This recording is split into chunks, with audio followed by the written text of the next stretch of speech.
katta maqsadlar tomon shay holatda. Otabek Temirov ham jonajon go'zal damlari o'tgan maktabi bilan xayrlashuv jarayonida. Uning uchun 11 yillik maktab ta'limi ko'z ochib yumguncha o'tib ketdi. Shu bois biroz g'amgin. Barchamiz hayajondamiz, sinfdoshlarimiz va biz uchun juda og'ir kechmoqda bugungi lahzalar. Chunki 11 yillik xotiralar bizni doim esimizda qoladi. Hozirda ingliz tilidan IELTS 6 sertifikatiga egaman. Ona tilim milliy sertifikatini ham qo'lga kiritganman. Men Turkiya Respublikasining universitetlariga muddatidan oldin talaba bo'lish baxtiga sazovor bo'ldim. Bular Kent, Yashar, Ishiq hamda Beykoz universitetlari. Hozirgi kunda muhtaram prezidentimiz tomonidan juda ko'plab yangi imkoniyatlar, shart-sharoitlar yaratilib kelmoqda.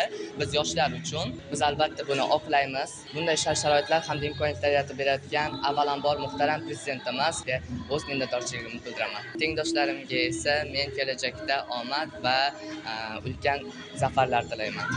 2025-2026